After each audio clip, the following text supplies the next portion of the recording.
अंबादास दानवेंकरता भाजप शिवसेनेचे प्रयत्न हे जोरदार सुरू आहेत अशी बातमी समोर येते। अंबादास दानवेंना फोडण्याचे जोरदार प्रयत्न सुरू आहेत। छत्रपती संभाजीनगर लोकसभेसाठी उभा करण्याचा प्रयत्न सुरू असल्याची बातमी समोर आली आहे। शिवसेना आणि भाजपला कंटाळून अंबादास दानवेंनी फोन आता बंद केला असल्याचं कळतंय। फोन बंद करून अंबादास दानवे यांच्या गाठीभेटी दौरा हा सुरू झालेला आहे। आपण मुख्यमंत्री एकनाथ शिंदे किंवा शिंदेची शिवसेना किंवा भाजपात जाणार नसल्याचं अंबादास दानवे यांनी स्पष्ट केलेलं आहे। या घडीची ही महत्त्वाची बातमी आपण पाहतोय। आज शिवसेना उद्धव बाळासाहेब ठाकरे यांच्या पक्षाकडून उमेदवारी यादी पहिली यादी जाहीर होणार असल्याची शक्यता वर्तवली जाते।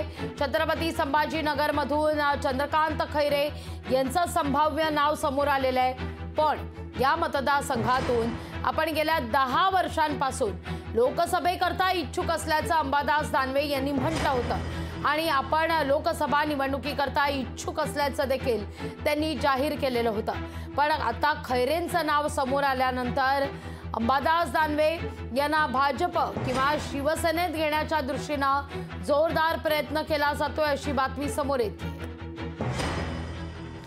याच विषयी अधिक माहिती घेण्याकरता थेट जाऊया आपले प्रतिनिधी सचिन बडे यांच्याकडून।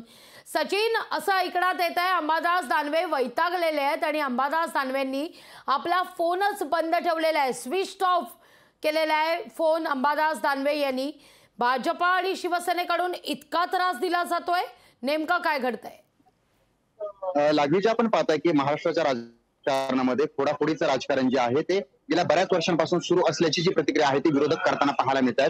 विरोधी पक्षनेते अंबादास दानवे यांनी सुद्धा आपल्या भाषणातून सांगितलंय की तुम्ही आमदार फोडता, तुम्ही आमच्या नेत्यांना घेऊन जातात, आमच्या आमदारांना घेऊन जातात। मात्र विरोधी पक्षनेते अंबादास दानवे यांना सुद्धा फोन येत आहेत की तुम्ही आमच्याकडे यावं आणि त्यांना फोडण्यासाठी सुद्धा प्रयत्न केला जातोय। ते आजपासून नाही तर गेल्या बऱ्याच दिवसांपासून आहे। अखेर वैतागून अंबादास दानवे यांनी फोन बंद केल्याची माहिती देखील जी होती ती सूत्रांच्या माध्यमातून या ठिकाणी प्राप्त झालेली आहे।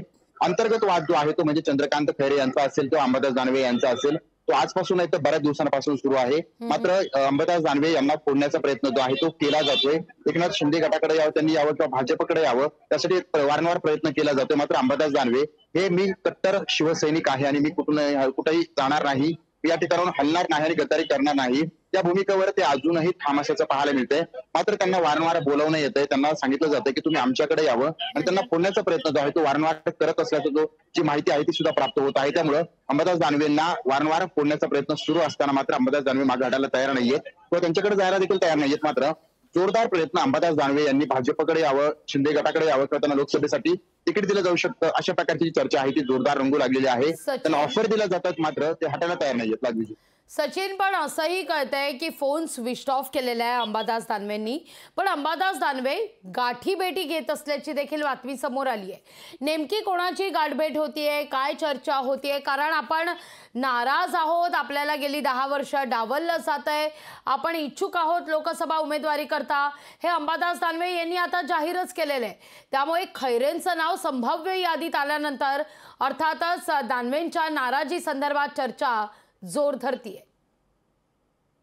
आपण म्हटल्याप्रमाणे जे काही जुना कारण आहे, जुना वाद जो आहे त्याचा परिणाम सुद्धा यावर पाहायला मिळू शकतो।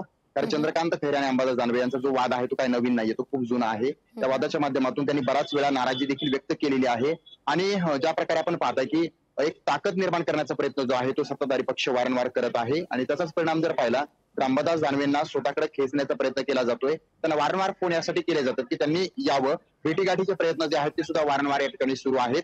प्रामुख्याने जर पाहिलं तर अंबादास दानवे यांना फोन केल्याच्या नंतर त्यांनी मोबाईल बंद केल्याची देखील माहिती जी आहे ती समोर आलेली आहे। मात्र भाजपचे वरिष्ठ नेते जे आहेत ते सुद्धा प्रयत्न करत आहेत, ते तर स्वतः मध्यस्थी असल्याची देखील सूत्रांनी माहिती दिलेली आहे।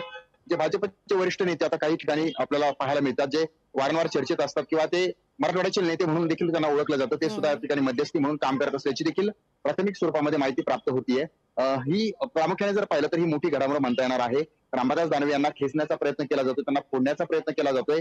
मात्र अंबादास दानवेंची नाराजी जी आहे ती वारंवार पाहायला मिळालेली आहे। बोलून जरी दाखवलेली नसली तरी सुद्धा मनामध्ये आहे। मग ते स्थानिक नेत्यांसंदर्भात तर जास्त प्रमाणामध्ये पाहायला मिळते। मात्र उद्धव ठाकरे त्यांना वारंवार आपल्याकडे ओढण्याचा प्रयत्न करतात व त्यांना समजून सांगण्याचा प्रयत्न जो आहे तो वारंवार त्यांनी केलेला आहे. मात्र काही दिवसांपूर्वी ही चर्चा जी होती ती सुरू झाली होती. निश्चित. मात्र मी हलणार नाही किंवा कुठे जाणार नाही असं ते वारंवार म्हणतात. लागवीजी निश्चित.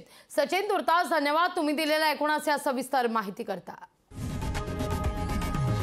लोकशाही मराठी ऐका, पहा, जागरूक रहा.